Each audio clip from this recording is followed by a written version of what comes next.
Teman-teman, tolong jangan lupakan Palu.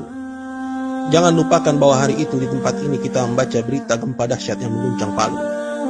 Kemudian tidak lama berselang, kita juga tahu kalau gempa itu memicu tsunami. Banyak orang hilang dan tenggelam.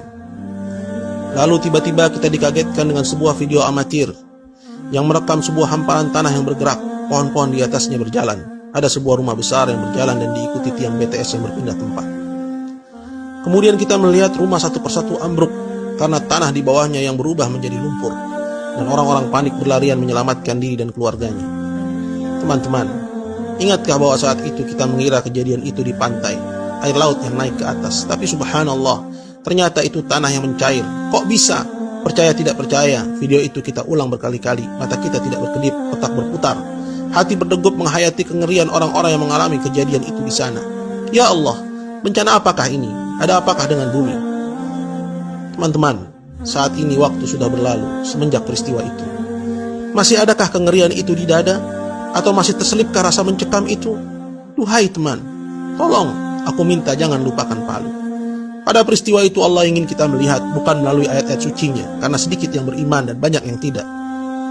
Pada peristiwa itu Allah ingin kita melihat dengan mata kepala kita, agar mudah kita mencerna bahwa kekuatan Allah lah yang tiada terkalahkan, bahwa tiada yang sanggup menghentikan kejadian apapun apabila Allah berkehendak, dan bahwa dunia ini sangat murah. Amalan kita lah yang berharga. Teman-teman, tolong jangan lupakan Palu. Di Palu Allah izinkan bumi ini bernafas. Hanya sekian detik semua luluh lantak rata dengan tanah. Belakangan akhirnya kita tahu ada pesta di Palu, pesta kesyirikan, ada musik, tabarruj, wanita-wanita menari, judi, zina di Petobo, bahkan LGBT kongres di sana. Teman-teman, kalau ada dari kita di sini yang masih melakukan kesyirikan, menyembah kuburan, memberikan sajian kepada laut, gunung, air terjun, mau bangun gedung, rumah, jembatan, menanam kepala kerbau, minta kesembuhan, motong ayam hitam kemudian bangkainya dibuang ke air terjun atau tempat tertentu, melakukan pesugihan, maka tinggalkanlah, karena kesyirikan sebab utama bencana. Jika di sini ada yang mengaku muslim tapi tidak salat atau salatnya bolong-bolong, mulai sekarang jaga salat kalian. Jika di sini ada yang gemar berzina, zina mata, tangan atau kemaluan, selingkuh atau berpacaran, maka sudah waktunya sekarang kita tinggalkan itu semua. Atau jika di sini masih ada yang suka dugem ke diskotik, bercampur baur laki-laki perempuan tanpa ikatan, tanpa batasan, minum minuman keras, narkoba, sekaranglah saatnya kita bangkit selagi masih diberi kesempatan. Jangan tunggu besok atau nanti, karena tidak seorang pun dari kita tahu apa yang akan terjadi sesaat lagi. Teman-teman yang masih bermain dengan riba, bekerja di lembaga ribawi atau terlibat transaksi riba, mari kita tinggalkan itu semua, karena Allah telah mengumumkan peperangan kepada kita jika kita tidak meninggalkannya. Teman-teman muslimah yang masih menanggalkan hijabnya, enggan berjilbab, gemar bersolek, menampakkan auratnya, mengenakan pakaian ketat atau tipis, tidak adakah rasa iri di hatimu kepada saudari Winda yang jasadnya ditemukan masih lengkap dengan hijabnya? Jasadnya masih lemas dan tidak berbau meski sudah 14 hari tertimbun reruntuhan. Cadarnya melekat di wajahnya sampai-sampai tim SAR sungkan melepas penutup wajahnya.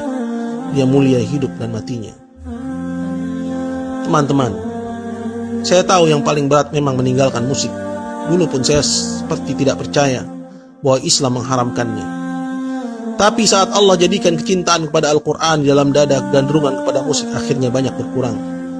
Karena tidak akan bertemu kecintaan kepada musik dengan kekhusyuan mentadabburi Al-Quran. Saya yakin saat ajal nanti tidak satu pun dari kita yang ingin diperdengarkan musik dambaannya, biduan idolanya. Saat itu satu-satunya keinginan kita, andaikan semasa sehat dulu kita menjadi ahli Quran. Tapi bagaimana bisa itu terwujud jika sampai sekarang tidak ada keinginan kita berlepas dari musik?